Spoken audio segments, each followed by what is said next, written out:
الله من الشيطان الرجيم بسم الله الرحمن الرحيم وبه نستعين وهو خير المعين صلى الله على سيدنا محمد وآله الطاهرين اللهم صل على محمد وعلى سورہ توبہ آیت نمبر 27 آج ہم مطالعہ کریں گے۔ ارشاد باری تعالی ہوتا ہے ثم يتوب الله من بعد ذلك على من يشاء واللہ غفور الرحیم۔ پھر اللہ نے اس کے بعد جس سے اللہ کی مشیت کا تعلق قائم ہوا اس کی توبہ کو اللہ نے قبول کیا، اور اللہ غفور رحیم ہے، بہت مغفرت کرنے والا، بہت رحیم ہے۔ یہ آیت کریمہ غزوہ حنین اور اس سے بھی پہلے مشرکین کے عہد و پیمان کے سیاق میں ہے، لہٰذا اس میں بھی ہم نے پڑھا تھا مشرکین کا عہد و پیمان مسلسل توڑنا اور ان کے خلاف اللہ سبحانہ وتعالیٰ کا شدید برات کا اظہار کرنا ہم مطالعہ کر چکے ہیں، لیکن اس مورد میں بھی خداوند متعال نے رجوع اور توبہ کی گنجائش رکھی۔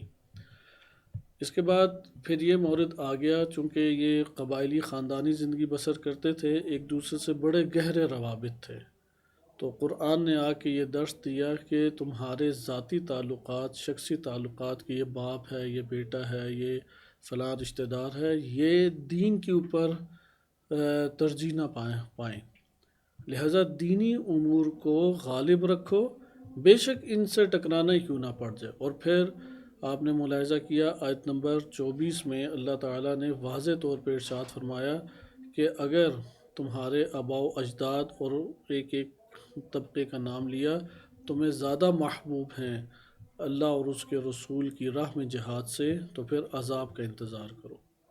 اس کے فوراً بعد آیت آتی ہے غزوہ حنین کی۔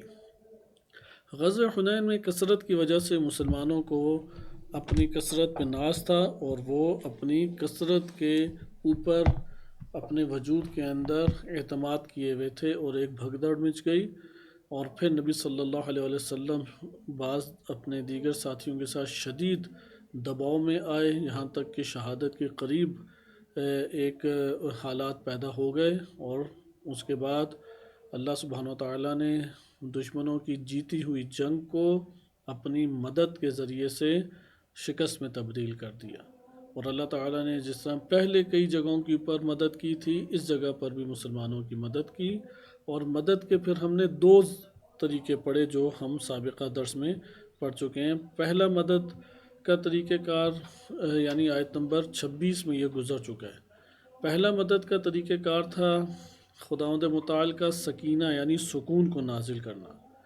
سکون کو نازل کرنا یہ بہت اہم چیز ہے، چونکہ یہ وہ خزانہ ہے جو اللہ تعالیٰ نے کسی اور شے میں نہیں رکھا، فقط اپنی ذات کے ساتھ خاص کیا ہے۔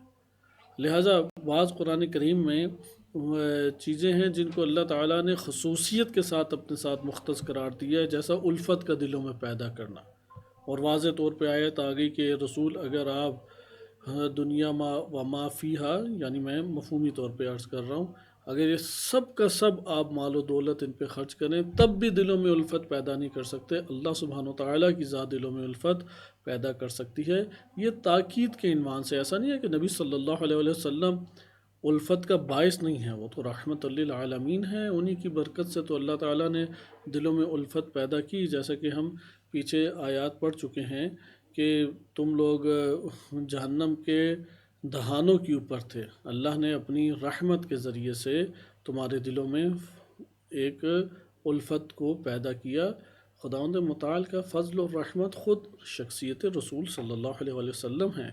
اس آیت میں در حقیقت پیغام تاکید کے اعتبار سے ہے کہ یہ خداوند متعال کے ساتھ جس طرح تمام چیز ہی مختص ہیں، لیکن اس کو خصوصی طور پہ اللہ تعالیٰ نے اپنے ساتھ مختص قرار دیا ہے، چونکہ انسان مختلف وسیلوں کی طرف اس کی نسبت بعض اوقات محکم طور پہ دینے لگ جاتا ہے۔ مثال کے طور پہ پیسہ ہے الفت کا باعث، اگرچہ مؤلفۃ القلوب بھی تذکرہ ہمارے ہاں دینی تعلیمات میں قرآن اور روایات میں ہے، لیکن مال بھی تب ہی الفت کا باعث بنے گا جب خدا کی طرف سے یہ خزانہ تالیف یا الفت جاری ہوگا۔ اخلاق اسی طریقے سے اچھا اخلاق دلوں میں الفت پیدا کرتا ہے، ہدیہ دینا الفت پیدا کرتا ہے۔ انہی میں سے ایک مورد سکون ہے۔ سکون اللہ نے اپنی ذات کے ساتھ خاص کیا ہے۔ کوئی اللہ تعالیٰ سے ربط قائم کرے گا تو سکون آئے گا، کوئی ذات باری تعالیٰ سے ربط کو توڑ کے سکون کو تلاش کرنا چاہے گا تو ایک مدت گزارنے کے بعد پھر لوٹ کے واپس آئے گا، سمجھا کہ اے سی والی ہوا میں سکون ہے، اس نے بڑا کمرہ، بہترین بستر، ٹھنڈا ماحول گرمیوں کے اندر پیدا کر لیا، لیکن دل پہلے سے بے چین ہو جائے گا۔ اچھا، اسی طریقے سے شدید ترین سردیوں میں گرمائش اور آرام و سکون کا ماحول پیدا کر لیا کہ شاید ان مادی اشیاء سے سکون آتا ہے، ایسا اضطراب برپا ہوگا کہ وہ خودکشی کرنے پہ آ جائے گا، چونکہ سکون نہیں ہے ان چیزوں میں۔ الا بذکر اللہ تطمئن القلوب، کہ اللہ کے ذکر یعنی اللہ تعالیٰ کا ذکر، اللہ کی طرف توجہ اللہ کے بغیر کہیں پہ کوئی اطمینان ہے؟ لہذا اطمینان حقیقی، سکون حقیقی وہ اللہ تعالیٰ کی طرف سے عنایت ہے۔ دوسرا، اللہ تعالیٰ کی طرف سے مدد آئی تھی جنود، اللہ تعالیٰ نے جنود بھیجے اور ایسے لشکر بھیجے لم تروہا، جنہیں تم نہیں دیکھتے۔ یہ جب سکون اور لشکر فرشتوں کے ساتھ آ گئے تو یہاں پر جیتی ہوئی جنگ کفار اور مشرکین شکست میں اسے تبدیل اللہ نے کر دی اور ہار گئے۔ ایسا ان دو کے ہمیں متلاشی ہونا چاہیے۔ ہاں، یہ دو بدون ضابطہ نہیں اللہ تعالیٰ عطا کرتا، یہ درست ہے، ان کے عطا کے بھی کچھ اللہ تعالیٰ نے قوانین بنائے ہوں گے، صحیح ہے، بدون ضابطہ و قوانین نہیں ہے کہ یہ فرشتوں کا نزول اور سکینہ یا سکون کا عطا ہونا۔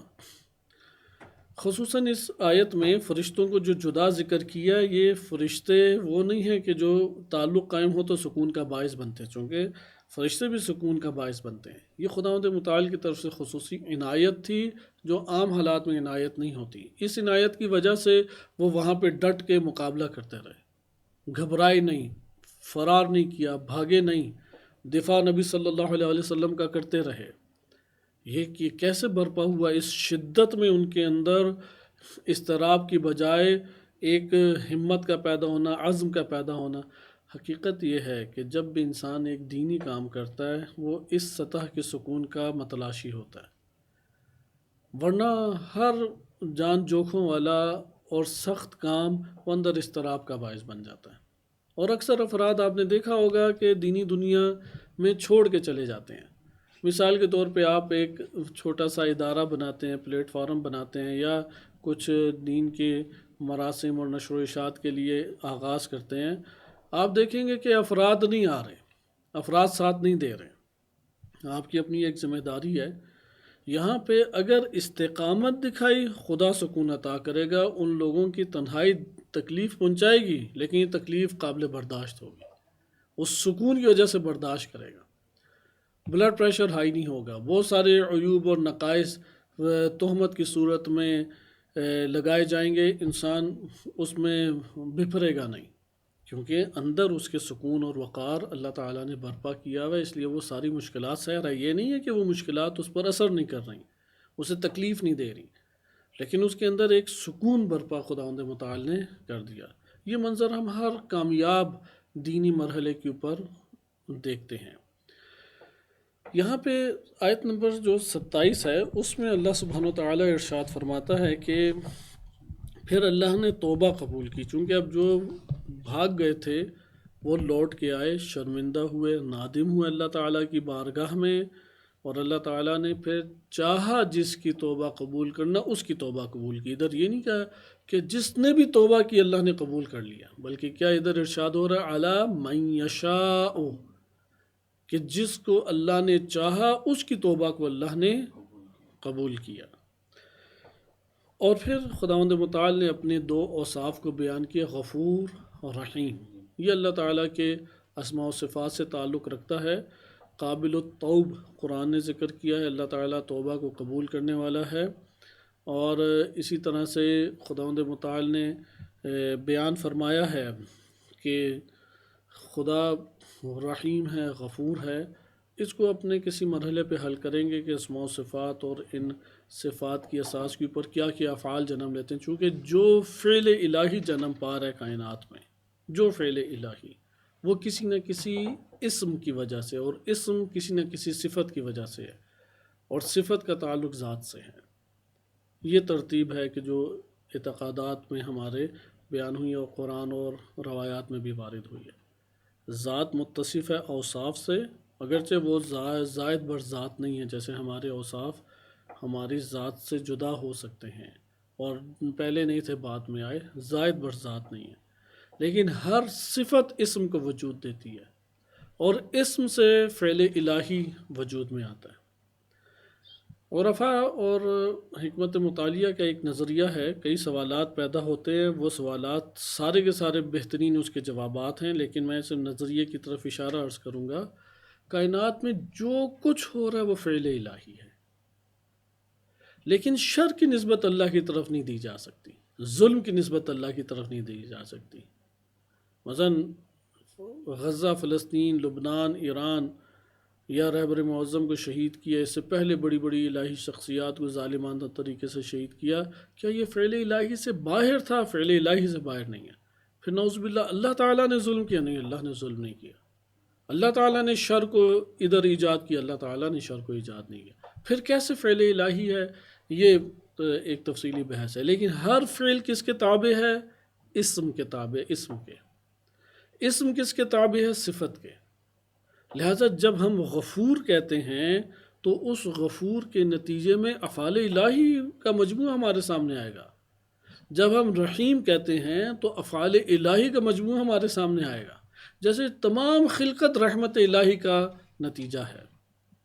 صفت صفت رحمت دو طرح سے اجاگر ہوتی ہے اسماء میں، ایک دفعہ رحمان ہے اور ایک دفعہ رحیم ہے۔ رحمان میں عمومی ہے صفت رحمت، لہذا ہو نہیں سکتا کوئی شے وجود رکھتی ہو اور اس میں رحمان کے ماتحت نہ آ رہی ہو۔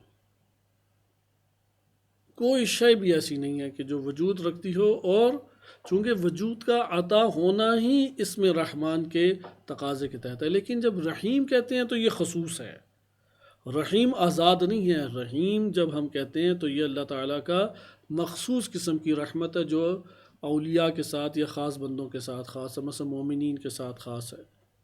لہٰذا اللہ تعالیٰ نے تقسیم بندی بھی خلقت میں ایسی رکھی ہے، ماں کو اپنی رحمت کا مظہر قرار دیا ہے، یعنی ماں کا وجود فعل الہی کس کے ماتحت آتا ہے؟ رحمت کے، اس لیے رحمت اس میں اجاگر ہے۔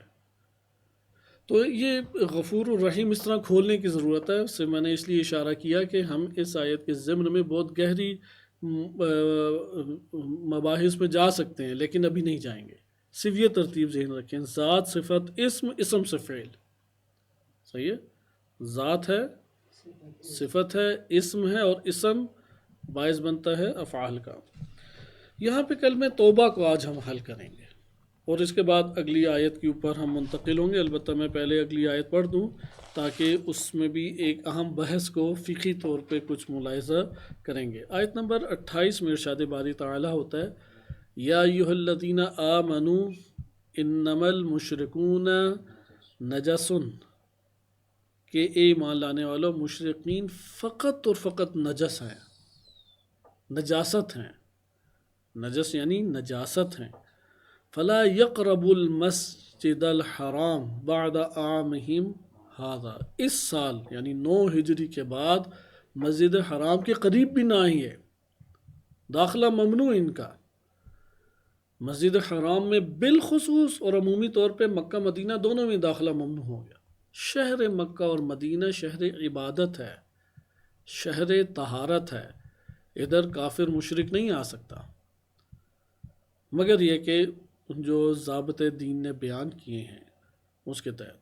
اور مسجد حرام میں کافر مشرک نہیں آ سکتا، لہذا کیا ہے ادھر، یا ایھا الذین آمنوا، ایمان لانے والو، انما المشرکون نجس، مشرکین فقط اور فقط نجاست ہیں، فلا یقربوا المسجد الحرام، مسجد حرام کے قریب بھی یہ نہ آئیں، بعد عامہم ھذا، اس 9 ہجری کے بعد۔ وَإِنْ خِفْتُمْ عیلتن فسوف یغنیکم اللہ من فضلہ ان شاء ان اللہ علیم حکیم۔ یہ آیت کریمہ انشاءاللہ اس کو ہم اگلے اس میں پڑھیں گے اور بقیہ حصہ بھی اس کا پڑھیں گے، چونکہ اس میں یہی ہمارے پاس 3 حصے بنتے ہیں۔ ایک تو یہ عمومی حکم جو تا قیامت باقی رہنے والا ہے، 9 ہجری کے بعد مشرکین بیت الحرام میں داخل نہیں ہو سکتے۔ قرآن کریم کی صریح اور آشکار یہ آیت کریمہ چونکہ انما کے ساتھ ہے، اس لیے یہ ظاہر نہیں ہے، یہ نص ہے، تمام دیگر احتمالات کو ختم کر رہی ہے۔ اور پھر جو خوف ہے اس میں اللہ تعالیٰ اپنے فضل سے غنی کرے گا، اور آخر میں ہے کہ اللہ علیم حکیم ہے۔ دیکھیں اوپر ہے غفور رحیم، چونکہ توبہ کے ساتھ کون سے اوصاف سازگار ہیں، اور اسی طرح غنا کے ساتھ علیم اور حکیم، حکمت کے تحت اللہ دیتا ہے، علم کے مطابق اللہ عطا کرتا ہے۔ آیات کا اختتام ہمیشہ آیت کے معنی کے ساتھ سازگار ہوتا ہے۔ فقہی طور پہ بعض نے یہ استنباط کیا ہے کہ مشرکین جو ہیں نا ان کی نجاست ظاہری اس سے مراد ہے، لیکن بقیہ محققین نے اسے رد کیا کہ یہاں پہ تو اصلاً ظاہری اور مادی طہارت نجاست کی بات ہی نہیں چل رہی، ساری بات چل رہی ہے ان کے اعتقادات کی، لہٰذا یہاں پہ فکری نجاست مقصود ہے۔ تو اس کو انشاءاللہ تعالی ہم دیکھیں گے۔ آج ہم توبہ کے حوالے سے بعض امور کو انشاءاللہ تعالی پڑھتے ہیں۔ علامہ طباطبائی رحمۃ اللہ علیہ نے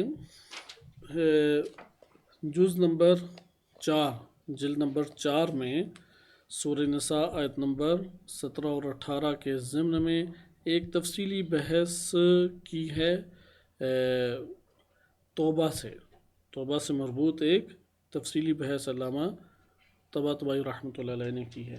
ہم اس بحث سے کچھ استفادہ کریں گے اور بقیہ انشاءاللہ تعالی اگلے درس میں پڑھیں گے، چونکہ توبہ ایک اہم معنی ہے اور اس معنی کو کسی نہ کسی مورد میں ہم نے حل کرنا ہی ہے۔ البتہ میں پہلے آپ کی خدمت میں تفسیر میزان سے اس آیت کا حصہ پڑھ دوں کہ جس میں انہوں نے آیت نمبر 27 کو بیان کیا ہے، لیکن اس میں معنی توبہ کو انہوں نے بعد میں بیان کیا ہے، معنی توبہ کو انہوں نے بعد میں بیان کیا ہے۔ اس آیت کریمہ کے ضمن میں لکھتے ہیں کہ قد تقدم مرارا، کئی دفعہ یہ بات گزر چکی ہے کہ ان التوبۃ من اللہ سبحانہ، کہ اللہ تعالیٰ کی جانب سے توبہ ہی الرجوع الی عبدہ، وہ اپنے بندے کی طرف رجوع ہے، بالعنایت والتوفیق، عنایت اور توفیق کے ہمراہ۔ عنایت وہی افاضہ ہے، اللہ تعالیٰ کا خصوصی عطا ہے، عنایت عطا اور توفیق کے ساتھ رجوع اپنے عبد کی طرف، اللہ کا اپنے بندے کی طرف، یعنی توبہ میں رجوع ہے، رجوع فقط ایک طرفہ نہیں ہے۔ بندہ جب رجوع کرتا ہے تو اللہ تعالیٰ بھی تو اس کی طرف رجوع فرماتا ہے۔ بندہ بالفرض مغفرت کی نیت سے رجوع کرتا ہے، گناہ بخشوانا چاہتا ہے، تو اللہ تعالیٰ کا رجوع کیا ہوتا ہے؟ بخش دینا۔ یعنی توبہ ایسا ایک معنی ہے جو 2 اطراف سے متحقق ہوتا ہے، یک طرفہ نہیں ہے۔ یہ صحیح ہے، ان معانی میں سے جو طرفینی ہے۔ ابھی ہم اس کو انشاءاللہ تعالی جلد نمبر 4 سے ملاحظہ کرتے ہیں انشاءاللہ۔ آگے پھر بیان کرتے ہیں بس توبہ کیا ہے؟ اللہ سبحانہ وتعالیٰ کی جانب سے توبہ ہونا، وہ کیونکہ آیت کیا ثم یتوب اللہ، ایک دفعہ اللہ توبہ کرتا ہے اور ایک دفعہ بندہ توبہ کرتا ہے۔ یہاں پہ کس کی توبہ کا تذکرہ ہے؟ ثم یتوب اللہ من بعد ذلک، اس کے بعد اللہ نے توبہ کی، اللہ نے رجوع کیا۔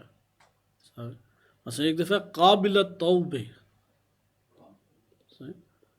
قابل التوب توبہ کو قبول کرنے والا، ادھر عبد نے توبہ کی، لیکن ایک دفعہ توبہ کیا اللہ کی جانب سے ہے۔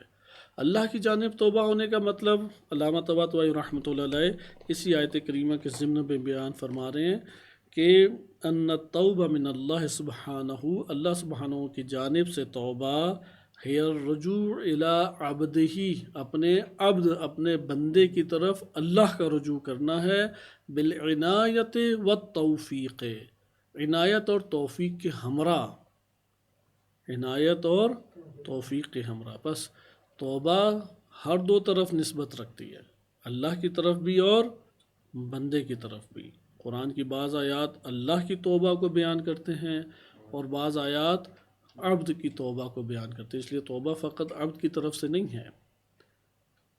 ثم یتوب اللہ، پھر اللہ نے توبہ کی یعنی رجوع کیا، من بعد ذالک، اس واقعے کے بعد، اپنے بندے کی طرف، کس طرح سے؟ بالعنایت والتوفیق، اولاً یعنی سب سے پہلے عنایت اور توفیق، ثم بالعفو والمغفرۃ ثانیاً، پھر دوسرے مرحلے پہ اللہ کا رجوع کیا، توبہ کیا اللہ کی کہ مغفرت اور عفو اور مغفرت، معاف کر دیا، مغفرت یعنی اثر کو مٹا دینا۔ ایک دفعہ تو سزا معاف ہو جاتی ہے لیکن پیچھے مقدمے میں درج ہے یا نہیں، لیکن ایک دفعہ قبل اس کے کہ جج کے پاس کیس پہنچے رجسٹر سے مٹا دیا، اسے کہتے ہیں مغفرت۔ بعض اوقات اللہ تعالیٰ نے معافی مانگی، انسان نے معاف بھی کر دیا اور مغفرت بھی کر دی، اس لیے عفو اور مغفرت میں یہ فرق کیا جاتا ہے۔ اچھا، توبہ من اللہ تو آپ نے جان لی، توبہ من اللہ کیا ہے؟ اولاً عنایہ بالتوفیق، اللہ تعالیٰ کا عطا اور توفیق کے ساتھ بندے کی طرف رجوع کرنا، اور دوسرے مرحلے پہ عفو اور مغفرت کے ساتھ رجوع کرنا، بندے کی توبہ کیا۔ ومن العبد، اور بندے کی جانب سے توبہ کیا کہلائے گی؟ الرجوع الی ربہ، بندے کا اپنے رب کی طرف رجوع کرنا، بالندامت والاستغفار، شرمندگی کے احساس کے ساتھ اور استغفار۔ جو شرمندگی کے احساس کیے بغیر استغفار بولتا ہے وہ اصلاً استغفار نہیں ہے، لہذا اندر حالت ندامت طاری ہونا لازم ہے، ورنہ توبہ نہیں ہے۔ پشیمانی کا احساس ہونا لا، بلکہ بعض روایات میں وارد ہوا ہے انسان صرف نادم ہوتا ہے تو توبہ ہو جاتی ہے، صرف نادم ہوتا ہے، اس لیے ندامت اساسی ترین ارکان میں سے ہے توبہ کے۔ توبہ جس ستون پہ کھڑی ہوتی ہے ان میں سے ایک ستون یہی ہے، ندامت ہے۔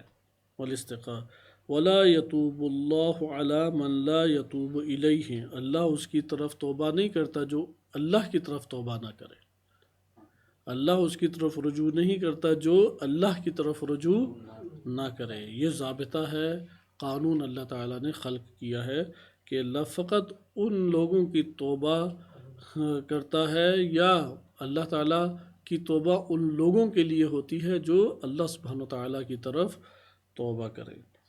پھر آگے ذکر کرتے ہیں والاشارہ فی قولہ من بعد ذالک، آیت کریمہ میں جو کلمہ من بعد ذالک، اس کے ذریعے اصل میں اشارہ ہے اس سیاق کی طرف کہ سابقہ جو آیات تھیں اس میں انہوں نے غیر اللہ کی طرف جو اعتماد کرنے کی خطا کی، یعنی بھاری کثرت جو ہے نا، مثلا کفار 1000 ہوں گے یا 2000 ہوں گے یا 10,000 یا اس سے بھی زائد تھے، تو انہیں اپنی تعداد پہ بڑا گھمنڈ، تو تعداد کی وجہ سے جو اندر جذبات ابھر آتے ہیں یہ وہ خطا ہے جو ان سے انجام پا گئی، اور یہ ہم سب سے ہوتی رہتی ہے۔ ہر دور میں یہ مشکل ہے کہ بڑا لشکر یا بڑا اجتماع، افراد کی کثرت، وہ انسان کے اندر ایک اعتماد کی فضا پیدا کر دیتی ہے کہ بڑی قوت حاصل ہو گئی، وہ قوت کا منبع کثرت کو سمجھنے لگتے۔ جب بھی کثرت قوت کا منبع شمار ہونے لگے، جب بھی غلبہ قوت کا منبع، غلبہ جو ہے وہ شمار، غلبے کا سبب وہ کثرت شمار ہونے لگے، یہ دو لفظ یاد رکھیں، غلبے کا سبب کیا شمار کرنے لگ جائیں؟ کثرت، زیادہ ہیں تو غالب بھی آئیں گے، یا قوت کا منبع کثرت کو شمار کرنے لگے۔ یہ لاشعوری طور پہ انسان کرتا ہی کرتا ہے، ایک جگہ پہ زیادہ لوگ بیٹھے ہوں اور مقابلے میں کوئی مسئلہ پیش آ جائے تو انسان احساس قوت کرتا ہے کہ ہمارے ساتھ بہت ہیں افراد، ہمارے پاس بڑا اسلحہ ہے۔ جیسا بھی آپ نے جنگ میں دیکھا امریکہ بہت بڑا اسلحہ لے کے آیا، وہ جو اس کا بحری جہاز ہے ابراہم لنکن، وہ اصلاً ڈوبتا ہی نہیں ہے، جو مرضی میزائل مار لیں آپ، میزائلوں سے وہ نہیں ڈوبتا، وہ بنایا ہی انہوں نے ایسا ہے کہ جو حصہ تباہ ہو جائے اگلا حصہ اس کو پانی کے اوپر رکھتا ہے۔ انہوں نے اس کے تجربات در تجربات کیے ہیں، وہ ڈوبنے والا نہیں ہے۔ لیکن آقا رہبر نے بیان فرمایا کہ جس آب نے فرعون اور اس کے لشکر کو ڈبویا، وہ پانی یہ قدرت رکھتا ہے کہ اس کو بھی ڈبو دے۔ وہ پہلا میزائل اس کے اوپر لگا تو وہ اس طرح سے بھاگا کہ جس طرح سے ایک فرد جو ہے وہ گھبرا کے ڈر کے اپنی جان بچانے کے لیے فرار کرتا ہے۔ اچھا جب آتا ہے، ابھی تو حالت یہ ہو گئی ہے کہ ان کا چند سو ڈالر کے اوپر، چند ہزار ڈالر پر مالیت پر مشتمل ڈرون، خودکش ڈرون اس جگہ پہ انہوں نے ایرانیوں نے متعارف کرائے ہیں۔ اس سے پہلے جنگوں میں خودکش ڈرون نہیں ہوتے تھے، یعنی اس نے جا کے پھٹنا ہے، واپس نہیں آنا۔ ابھی تک جو ڈرون تھے وہ جا کے واپس آ جاتے تھے میزائل مار کے، وہ اچھے خاصے بڑے بڑے ڈرون تھے اور کروڑوں ڈالر کے مالیت کے تھے۔ تو وہ مالیت کے جو ڈرون ہیں ان کو بھی انہوں نے اس خودکش ڈرون سے تباہ کیا۔ یہ جو جنگی حکمت ہے اس نے بہت بڑا ضربہ لگایا ہے۔ وہ بھی اس کا علاج ڈھونڈ لیں گے، ایسا نہیں ہے کہ وہ علاج نہیں ڈھونڈیں گے، چونکہ انہیں اس کی توقع نہیں تھی کہ یہ والا بھی حربہ استعمال ہو سکتا ہے۔ ابھی تو حزب اللہ کے بھی سارے حملے خودکش ڈرون کے ذریعے سے ہو رہے ہیں، یمن کے بھی حملے خودکش ڈرون سے ہو رہے ہیں۔ یہ والی ٹیکنیک جو ہے یہ تو ابھی پھیل گئی، کیونکہ جنگوں کے جو حساس موڑ ہوتے ہیں وہ ایجاد کردہ ٹیکنیک پر ہوتے ہیں۔ جتنی بھی دنیا میں جنگوں میں حالات بدلے ہیں یا اچانک جو ہے جنگ کا سما بدل گیا، اس میں جنگی ٹرکس کا بڑا ایک کردار ہوتا ہے۔ لہٰذا ہر کوئی قدیم زمانے سے دو چیزوں کو ہمیشہ دشمن سے چھپا کے رکھتا ہے، ایک اپنی جنگی تدبیر، ٹرک جسے کہتے ہیں آپ، اور دوسرا اپنا جنگی اسلحہ سارا کا سارا۔ ایک اس کی مقدار سامنے لاتے ہیں، چونکہ اگر ساری مقدار لائیں وہ اس کا حل ڈھونڈ لیں گے۔ جیسے ابھی انہوں نے ایک سامنے لے آئے خودکش ڈرون، تو خودکش ڈرون ایسا نہیں ہے کہ تصور نہیں موجود تھا، جنگوں میں اس طریقے سے استعمال اس کا سامنے نہیں تھا ٹرک کے طور پہ۔ تو ابھی بھی انہوں نے پورے امریکی خطرناک ترین بحری بیڑے جس سے پوری دنیا کے ممالک ڈرتے ہیں، اس کو خوف زدہ کیا ہوا انہی جنگی ڈرون سے۔ لیکن وہ اس کا حل آہستہ آہستہ ڈھونڈ لیں گے، اس کے بعد یہ کوئی اور اس کا ایک صورت لے آئیں گے۔ تو خلاصہ کلام کہ یہ جو قوت کا ہے، اب یہ جو ہے خودکش ڈرون، یہ جا کے ابراہم لنکن بحری بیڑے کو لگتا ہے، وہ اس کے اوپر فرار کر جاتا ہے۔ یعنی انہوں نے کتنی بڑی مالیت اس کے اوپر خرچ کی ہے کہ امریکہ بھی یہ توانائی نہیں رکھتا اس جیسا دوسرا بنا لے، اتنی اس کے اوپر مالیت خرچ ہوئی ہے۔ یا اسی طرح وہ ان کا B-2 ہے، اس کا بھی علاج یہ لوگ انشاءاللہ تلاش کر لیں گے، چونکہ وہ ابھی تک قابو میں نہیں آتا، وہ بھی انہوں نے ناقابل تسخیر بنایا ہے۔ لیکن جس طرح یہ ناقابل تسخیر تھا ان کے، چونکہ ڈوبتا تو نہیں ہے، لیکن اس کو جب زخم لگتے ہیں وہ چیختا تو ہے۔ ابھی فضائیہ کے اوپر بھی کام وہ کر رہے ہیں، اور اس ٹائم پوری دنیا میں اصل میں فضائیہ ہی کی وجہ سے امریکی استعمار جو ہے وہ غالب آتا ہے۔ ایک قدیم زمانے سے یہ چل رہا ہے کہ فضائیہ امریکہ اور روس نے اپنے پاس رکھی، لیکن امریکہ رشیا کی نسبت بھی قوی تر ہے، تو اس کا بھی علاج ہو جائے گا، B-2 کا بھی۔ اصل جو قدرت ہے وہ ہے قومی وحدت میں۔ اگر وحدت ہو اور پورا کا پورا ملک بھی وہ برباد کر دے، قبضہ نہیں کر سکتے۔ غزہ کی مثال آپ کے سامنے ہے، قبضہ نہیں ہو سکے گا ادھر، پورا کا پورا انہوں نے غزہ ملیہ میٹ کیا، کیونکہ قدرت وحدت میں ہے۔ اسی طرح اللہ تعالیٰ نے غلبہ توکل پہ رکھا ہے، غلبہ کثرت اور قوت پہ نہیں رکھا اللہ نے۔ ایک جنگ میں غلبہ کس کے اوپر حاصل ہوتا ہے؟ وحدت اور توکل پہ، استقامت میں۔ استقامت اصل شے ہے۔ یہ اپنی زندگی میں ہم امتحان کر سکتے ہیں۔ مثلا آپ ایک دینی امر انجام دینا چاہتے ہیں، ہم کوشش کر رہے ہیں نہیں ہو رہا، 1 سال 2 سال، بعض کو دیکھتے ہیں کہ وہ چند مہینوں میں انہوں نے مثلا ماشاءاللہ بلڈنگیں کھڑی کر لی، اسٹوڈیو کھڑی کر لیے، فلاں کیے، ہاں یہ بھی ایسا نہیں، اگر اس میں دینی عنصر کم اور شخصی عنصر زیادہ ہو تو پھر الگ کہانی ہے۔ ہم مثال لے رہے ہیں کہ وہ دینی عنصر یعنی اس علاقے میں احتیاج ہے، ضرورت ہے، مالیات اس کے پاس نہیں بن رہی، افراد نہیں ٹھہر رہے، لیکن خود استقامت سے وہ کام کر رہا ہے۔ اگر وہ استقامت سے کام کر رہا ہے تو سارے کے سارے دیکھیں گے آپ دروازے کھل جائیں گے، سب دروازے کھلیں گے، اسے عزت بھی عطا ہوگی، قوت بھی عطا ہوگی، وہ جو کام کرنا چاہتا ہے وہ بھی نتیجے اور ہدف تک پہنچے گا۔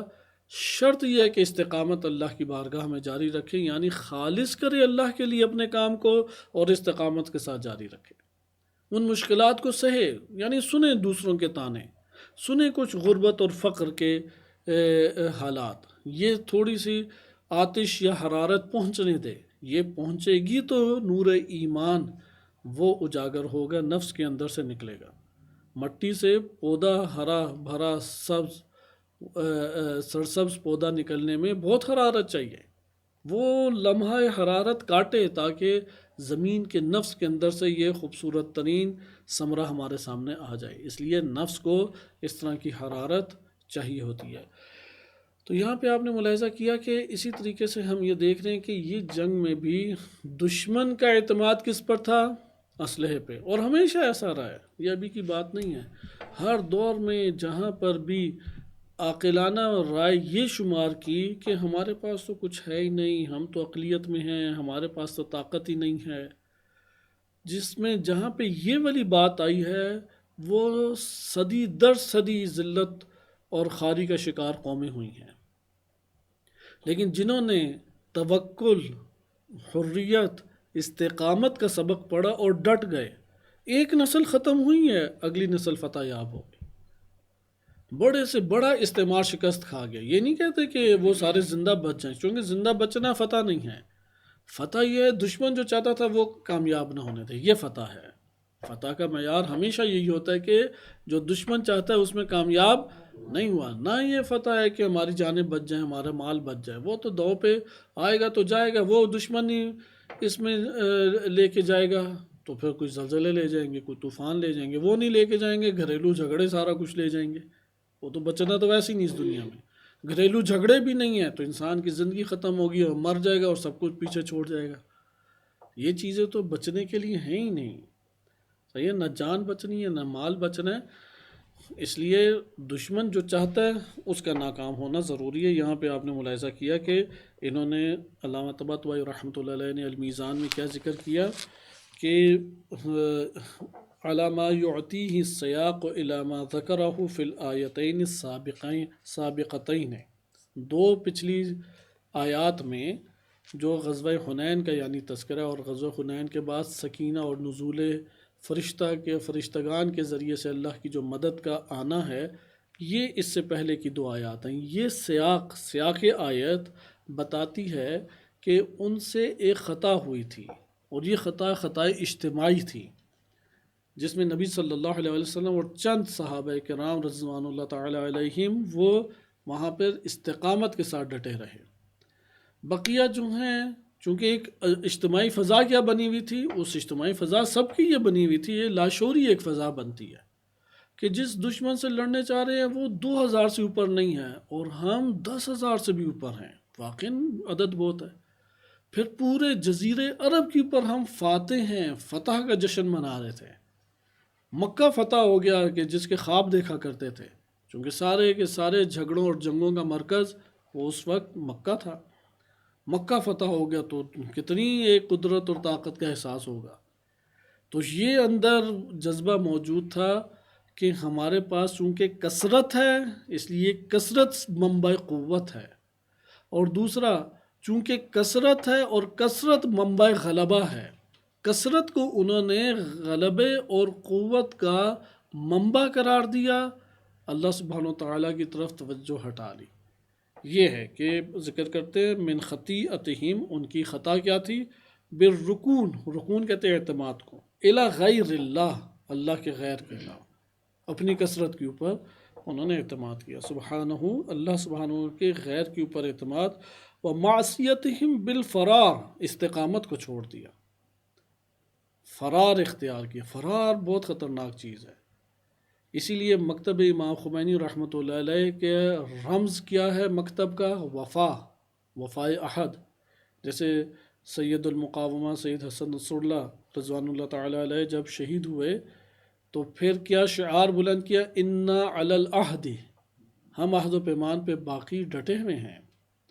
ان کے کیا یہاں پہ معصیت سامنے آئی تھی؟ معصیتہم بالفرار، وہ فرار مذاکرات کے نام پر ہو، وہ فرار سمجھوتوں کے نام پہ ہو، وہ فرار میدان سے جانے کے نام پر ہو۔ فرار جب بھی ہوگا تو ذلت کا سامنا کرنا پڑے گا، مگر یہ کہ امیر کہے۔ اگر امیر اسٹریٹجی بناتا ہے اور کہتا ہے واپس آ جاؤ، یہ فرار نہیں کہلاتا۔ فرار کب کہلاتا ہے؟ جب اطاعت امیر کے ساتھ نہ ہو۔ امیر لشکر ایک جگہ پر ہے اور لشکر کے افراد نے فیصلہ دوسرا کر لیا، یہ ہے فرار۔ آپس میں فیصلہ کیا تھا مل کے سفر دین انجام پائیں گے، راہ میں چھوڑ کے چلے گئے، یہ ہے فرار۔ فرار کہیں نہیں انسان کو پہنچنے دیتا ہے۔ اس کے اوپر ہمیں ایمان لانا چاہیے۔ ایمان یہ سارے ایمان سے تعلق رکھتی ہیں، معلومات سے نہیں۔ یعنی اندر عہد و پیمانہ عزم کر لیں، جسے آپ اپنے عام محاورتی زبان میں کہتے ہیں ضد باندھ لینا۔ ضد باندھ لی کہ یار جو بھی ہو جائے بس ٹھیک ہے، میں نے نہیں جانا۔ یعنی عزم بالجزم کریں۔ فرار انہوں نے کیا، یہ دوسرا پہلو۔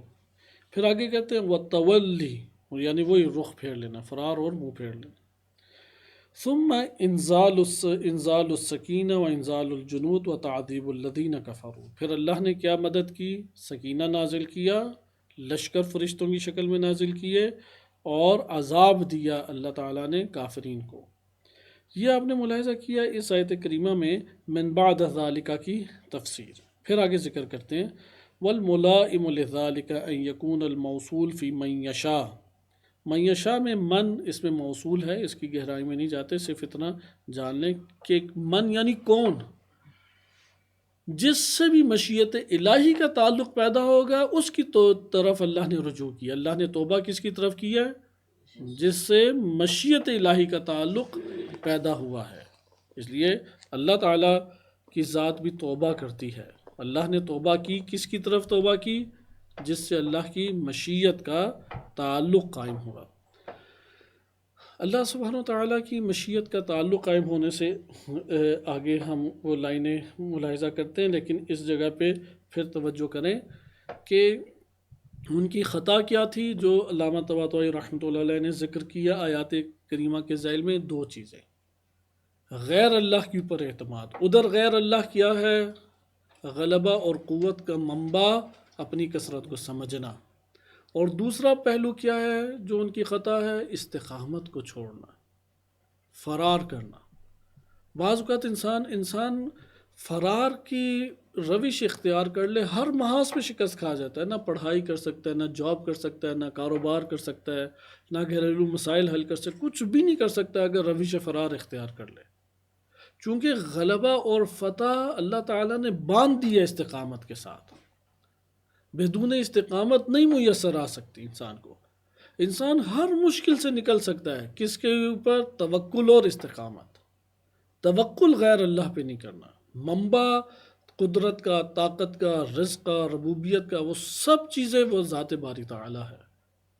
اور اب ڈٹ جائیں، صحیح ہے کہ انہوں نے کہا ربنا اللہ ثم استقاموا، جب مان لیا کہ اللہ ہمارا رب ہے اور پھر استقامت کے ساتھ ڈٹ گئے، تتنزل ملائکہ ان کے اوپر پھر نازل ہوئے۔ اب یہ جو ملائکہ کا نزول ہے یہ کس شرط کے ساتھ ہے؟ وہاں پہ رب مان لینے، ایمان کے بعد استقامت۔ استقامت ہمیشہ ایمان کے بعد ہی اثر انداز ہے، صحیح ہے؟ ایمان ہے تو توکل ہے، ایمان ہے تو استقامت ہے۔ اس لیے اس کو ذرا محکم طور پہ پکڑیں، یہ جو پہلو ہے کہ وہ ان کے اس قدر نبی صلی اللہ علیہ وآلہ وسلم امیر المومنین علیہ السلام کا لشکر میں ہونا، اور پھر اتنی بڑی تعداد، پورا علاقہ یعنی جزیرہ عرب فتح ہو جائے، تو انسان توقع کرتا ہے کہ ہم ایک ایسے لشکر میں ہوں۔ آپ اربعین میں جاتے ہیں، کاروان کی صورت میں جاتے ہیں، آپ ایسے کاروان میں ہیں جس کی سرداری اور قیادت نبی صلی اللہ علیہ وآلہ وسلم اور ان کے حکم سے امیر المومنین علیہ السلام فرما رہے ہیں۔ کیا دشمن اس کے اوپر غالب آ سکتا ہے؟ سوچیں، آ سکتا ہے یا نہیں آ سکتا غالب؟ آپ کہیں کہ اگر یہ قوانین اس جگہ کے اوپر انجام مومنین نے نہیں دیے، وہ غالب آ جائے گا۔ کیسے غالب آئے گا؟ جناب حمزہ شہید ہو جائیں گے، نبی صلی اللہ علیہ وسلم ان کے دندان مبارک زخمی ہو جائیں گے، امیر المومنین علیہ السلام قریب الشہادت ہو جائیں گے۔ یہ صورت بن سکتی ہے۔ اور اگر نہ ہو بالفرض قوانین کو جاری کریں، یعنی یہ صورت نہ ہو، قوانین الہیہ یعنی ایمان اور استقامت کو وجود دے، اللہ تعالیٰ فتح عطا فرمائے گا۔ یہی وہ میراث نبوت و امامت ہے جو اللہ تعالیٰ نے مومنین کو عطا کی ہے۔ میراث نبوت اور امامت کو ترک کریں گے تو اس راہ میں ڈٹے ہوئے نہیں رہ سکیں گے۔ لہذا آگے اس مسئلے کو حل کریں کہ یہاں پہ جو من یشاء ہے، تو من یشاء میں شامل تمام مسلمین، ظاہری طور پہ وہ کہتے ہیں کہ زیادہ ملائم سازگار تفسیر یہ ہے کہ مسلمان اور کافرین سب کو شامل ہے، اور یہاں پہ فریقین میں سے جو بھی یہ صلاحیت رکھتا تھا کہ اس کی طرف اللہ تعالیٰ رجوع کرے، اللہ سبحانہ و تعالیٰ نے اس کی طرف رجوع کیا، اور وہ اللہ تعالیٰ نے اس صلاحیت کا معیار کیا قرار دیا ہے؟ ان تابو، وہ توبہ کریں، چونکہ اوپر ہم ضابطہ پڑھ چکے ہیں۔ اللہ تعالیٰ توبہ کس کی طرف کرتا ہے؟ جو اللہ کی طرف توبہ کرے۔ فقط اللہ تعالیٰ اس کی طرف رجوع کرتا ہے جو اللہ کی طرف رجوع کرے، وہ مسلم ہو یا غیر مسلم ہو۔ اس لیے من یشاء میں من وہ مسلمان اور غیر مسلمان دونوں کو شامل ہے۔ دونوں میں سے جس نے اللہ کی طرف رجوع کیا، اللہ تعالیٰ عنایت، توفیق اور عفو و مغفرت کے ساتھ اس کی طرف رجوع کرے گا۔ لہذا کفار میں سے جو کفر کے اوپر تھے اور مسلمانوں میں سے جو اپنی خطا اور معصیت کے اوپر تھے، جس نے بھی کفر سے ایمان لے آیا اور معصیت سے ندامت کر کے عفو و مغفرت کو طلب کیا، اللہ تعالیٰ ان کی طرف رجوع کرے گا۔ اس لیے یہاں پہ یہ کہنا کہ آیت فقط اور فقط بعض خاص طبقے کے ساتھ مختص ہے، تو وہ علامہ طباطبائی فرماتے ہیں کہ یہاں پہ یہ تفسیر کی کوئی وجہ ہمیں نظر نہیں آتی، چونکہ علی من یشاء کہا ہے، یہ کہا جا سکتا تھا کہ من المسلمین، صحیح ہے، من المؤمنین، لیکن کوئی قید اللہ تعالیٰ نے نہیں لگائی، اس لیے وہ تمام انسانوں کو شامل ہے۔ پھر ایک اور انہوں نے نظریہ ذکر کیا ہے تفسیر کا، اور اس کو رد کیا ہے، وہ بھی ہم ابھی ادھر ترک کر دیتے ہیں۔ تو نیچے نتیجہ لیتے ہیں کہ یہاں پر ہمارے پاس یہ بات آئی کہ خداوند متعال نے ہمیشہ کے لیے توبہ کا دروازہ کھولا ہے، باب توبہ دائماً کیا ہے؟ کھلا ہے، اور اللہ کی عنایت اور فیضان عفو و مغفرت وہ مستمر طور پہ جاری ہے، ہر وقت جاری ہے، کافرین کے لیے بھی جاری ہے اور مسلمانوں کے لیے بھی جاری ہے۔ شرط اس کی ایک رکھی ہے کہ وہ اللہ کی طرف رجوع کریں، اللہ تعالیٰ ان کی طرف عنایت اور توفیق اور عفو و مغفرت کے ساتھ رجوع کرے گا۔ اور پھر آگے اگلی آیت کی طرف اشارہ کرتے ہیں، چونکہ یہاں آپ نے دیکھا سکینہ کا نزول جو ہے نا، اس کا جو تعلق ہے وہ محدود اشیاء سے ہے، یعنی سکینہ ہر ایک کے اوپر طاری نہیں ہوتا۔ آپ نے ادھر دیکھا کہ ادھر دو قید تھی، آیت کیا تھی؟ ثم انزل فانزل اللہ سکینتہ علی رسولہ وعلی المؤمنین، یا علی مومنین، علی المؤمنین۔ تو بس سکینہ کس کے اوپر جاری ہوا؟ اور مومنین جو استقامت کے ساتھ وہاں ڈٹے رہے۔ اس کا یہ مطلب ہے سکینہ میں عمومیت نہیں ہے، اس میں استمرار نہیں ہے، اس کے لیے شرائط کا مہیا ہونا اور پھر اللہ تعالیٰ کی طرف سے خصوصی عنایت ہے۔ لیکن توبہ یہ جب آیا کہ اللہ تعالیٰ نے یتوب اللہ علی من یشاء، تو یہاں پہ بھی کوئی قید لگائی؟ رسول ہے، مومنین ہیں یا دیگر چیزیں، کوئی قید نہیں ہے۔ بس اس سے ہمیں پتہ لگتا ہے کہ توبہ اللہ تعالیٰ کی، یعنی اللہ تعالیٰ کا عفو و مغفرت کا دروازہ ہمیشہ کھلا ہے، اور عفو و مغفرت کا فیضان مستمر طور پہ کنٹینیوسلی جاری ہے، مسلسل جاری ہے۔ اور کبھی یہ بند نہیں ہوگا مگر یہ کہ بندہ اپنے آپ کو بند کر لے، یعنی بندہ اپنے قلب کو بند کرتا ہے، اللہ کی طرف سے یہ بند نہیں ہے، یہ برخلاف ہے سکینہ کے۔ بس توبہ اور سکینہ میں فرق ہے، سکینہ خواص کے لیے ہے اور توبہ عام ہے۔ اس سے اگلی آیت ہے کہ جس میں مشرکین کے نجس ہونے کو بیان کیا گیا ہے، وہ ہم اگلے درس میں پڑھیں گے۔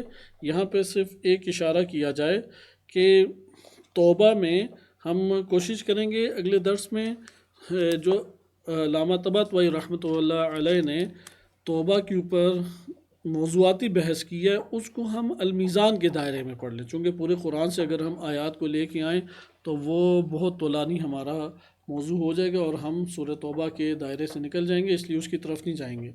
ہم اپنے آپ کو محدود رکھتے ہیں سورہ توبہ کی آیات میں، لیکن وہ جو موضوعی بحث کی ہے، ٹاپک کے اعتبار سے بحث کی ہے، سورۃ النساء آیت نمبر 17-18 کے ذیل میں، اسے پڑھ لیں۔ اس کا صرف ایک نقطہ کہ انہوں نے ذکر کیا ہے توبہ کا جو معنی ہے کہ یہ قرآن کریم میں وہ تعلیمات ہیں جو تمام آسمانی کتابوں کے ساتھ مختص ہیں، صرف قرآن میں توبہ کا تذکرہ نہیں، کوئی ایسی آسمانی کتاب، کوئی ایسا صحیفہ آسمان سے نازل نہیں کیا اللہ تعالیٰ نے مگر اس میں توبہ کا تذکرہ، یعنی تفکر و نظریہ و تعلیم توبہ وہ موجود ہے۔ صحیح۔ دوسری بات انہوں نے یہ کی تمام ادیان الہی میں توبہ کی تعلیم موجود ہے، کوئی ایسے دین الہی نہیں آئے جس میں توبہ کا تذکرہ نہ ہو۔ تیسرا نقطہ کہ ہمارے پاس کنیسہ اور اس کے حوالے سے انہوں نے تذکرہ کیا، اسے ہم ابھی گزار دیتے ہیں چونکہ بحث تفصیلی ہے۔ میں اس جگہ تک پہنچانا چاہتا ہوں جہاں سے ہم اگلے ہفتے انشاءاللہ تعالی اس کا آغاز کریں، اور وہ یہ ہے کہ انسان تکوینی اعتبار سے، یعنی خلقت میں انسان اپنے پوری وجودی خلقت میں محتاج خلق کیا ہے، غنی نہیں ہے، انسان مستغنی نہیں ہے، بے نیاز نہیں ہے، اور طاغوت انسان بنتا ہی تب ہے کہ جب اپنے اندر غنی اور مستغنی بے نیاز ہونے کے احساسات کو وجود دے۔ لہذا یا ایہا الناس، اے لوگو، ادھر مومنین نہیں ہے، یا ایہا الناس انتم الفقراء الی اللہ، تم اللہ کی طرف فقیر ہو، واللہ هو الغنی، اللہ کیا ہے؟ وہ غنی ہے۔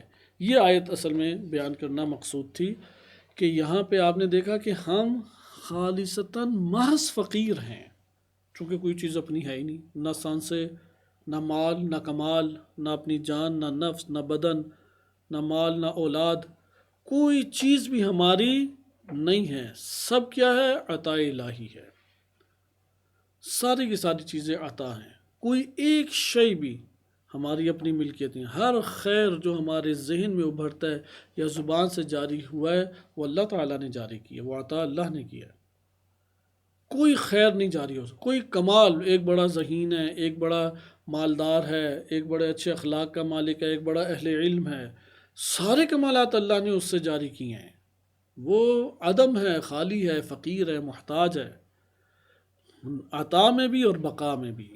عطا بھی اللہ کی جانب سے محتاج ہے اور اس کے باقی رکھنے میں بھی محتاج۔ یہ ایک اور آیت سے بھی ثابت ہوتا ہے، اور اس سے ہم نتیجہ لے لیتے ہیں توبہ کے اہم معنی کو یہاں سے شروع کریں گے۔ توبہ کی بنیاد دیکھیں کہاں پڑ رہی ہے، یہ بہت مہم چیز ہے، کیونکہ ہم نے تو تشریعیات میں ابھی توبہ کو رکھا ہوا ہے نا، تکوینیات میں بھی توبہ ہے۔ فرق کیا تکوینیات و تشریعیات؟ تکوینیات کا خلقت سے تعلق ہوتا ہے اور تشریعیات کا قانون سازی سے تعلق ہوتا ہے کہ قانون بنا دیا تھا، مخالفت کی یا وہ اس سے ہم نے ٹکراؤ کیا، اب ہم رجوع دوبارہ قانون کی طرف کرتے ہیں اور نادم ہوتے ہیں، یہ تشریعیات ہے۔